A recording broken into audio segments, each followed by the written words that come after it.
अस्सलाम वालेकुम, मैं नाम मुज़म्मिल और आज मैं भी आप लोगों को बोलने वाला हूँ लेकिन क्या हमें हमेशा सही ड्यूरेटिक सिस्टम सेलेक्ट करना चाहिए रेस्पिरेटरी केयर प्लान के लिए। जैसे हमने अभी कोई मरीज को ऑक्सीजन लगाने गए तो हमें उससे पहले देखना चाहिए कि कौन सा तरीका सही है ऑक्सीजन लगाने का। ऑक्सीजन लगाने के बहुत से तरीके होते हैं, जैसे बाई ने बोला नेजल कैलोना, स्पेलर कैलोना, नॉन ब्रीथर, इसे बहुत टाइप से होते हैं। तो अभी ये मैंने करता है कि हमें कौन से इसमें यूज़ करना चाहिए। और सबसे पहले हम शुरुआत में बात करेंगे जैसे जब भी हमें ड्यूटी सेलेक्ट करना है सबसे पहले हम ये है देखेंगे कि मरीज तक सही लेवल का ऑक्सीजन पहुँचे और कंफर्टेबल वगैरह पहुँचे, मरीज को तकलीफ ना हो। और फिर उसके बाद हम ये भी देखेंगे मरीज की कंडीशन क्या है। मरीज की कंडीशन ऐसी है कि उसको कितने ऑक्सीजन की ज़रूरत है और मरीज मेन बात मरीज है कहाँ, हॉस्पिटल में या घर में। हम घर में जब ऑक्सीजन लगाते हैं तो उसका तरीका अलग होता है और हॉस्पिटल में अलग।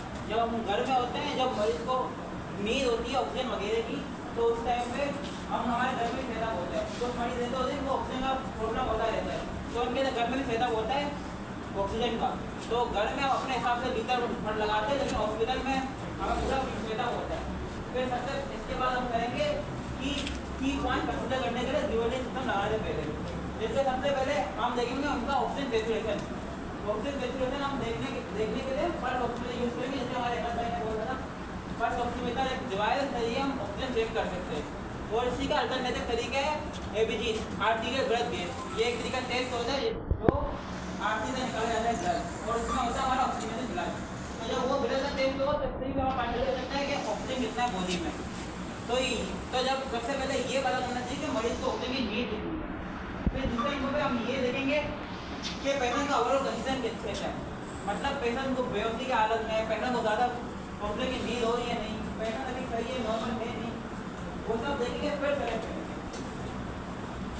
फिर उसके बाद अगला हम देखेंगे कि अभी मरीज को ऑक्सीजन देने की जरूरत है, उसको किस टाइप की जरूरत है। मतलब मरीज अभी शॉर्ट टर्म प्रॉब्लम है, लॉन्ग टर्म। जैसे लॉन्ग टर्म में मरीज को बहुत ज़्यादा होता है सीओपीडी, जो भाई ने बोला, और भी बहुत सारे प्रॉब्लम होते हैं। और एक होता है शॉर्ट टर्म, जो कि होता है नॉर्मल सर्जरी के बाद मरीज को भी होता है ऑक्सीजन कोई ब्लड में। तब सबसे पहले ये चेक करेंगे, फिर वो हिसाब से हम सेलेक्ट करेंगे। फिर सबसे लास्ट हमारा पॉइंट हम ये देखेंगे कि हमारा जो ड्यूरेटिक हमने चूज़ किया है वो उसके हिसाब से हो, वो मरीज को प्रॉब्लम नहीं हो, मरीज को खुशों से लगे, मरीज कंफर्टेबल होकर ऑक्सीजन लगाए और मरीज को फायदा भी हो। सिर्फ लगाना नहीं है, मरीज को फायदा भी हो ना, मरीज सही भी हो। फिर उसके बाद हमारा नेक्स्ट है कॉमन ऑक्सीजन ड्यूरेटिक सिस्टम। तो सबसे कॉमन ऑक्सीजन ड्यूरेटिक सिस्टम है नेजल कैलोना है। क्योंकि नेजल कैलोना जब मरीज को लगता है तो उसके नाक के जरिए से उसको अटैच करता है, हम लोग मरीज सुकून से काट भी सकते हैं, हमारे भाई ने बोला था, तो मरीज को कंफर्टेबल होता है। और ये पर मिनट 1.1 एक से लेकर 6 लीटर पर मिनट बॉडी में जाता है, और ये बहुत ही ईजी तो यूज है, तो आप खाना भी खा सकते हो। तो इस पर हम बात करें simple face mask. Simple face mask होता है वो हमें मॉडरेट ऑक्सीजन देता है, और जब हमें ज़्यादा ऑक्सीजन की जरूरत होती है तो सिंपल फेस मास्क यूज होता है। जब ऑक्सीजन का नॉर्मल फेस ना होता है वो क्योंकि हमारे माउथ में और नोज में एक साथ ऑक्सीजन सप्लाई करता है, तो इसीलिए वो 5 से लेकर 10 लीटर पर मिनट तक हमें सप्लाई करता है और हमारे लिए बहुत फायदा होता है। बाकी नेक्स्ट आपको आगे बताएंगे।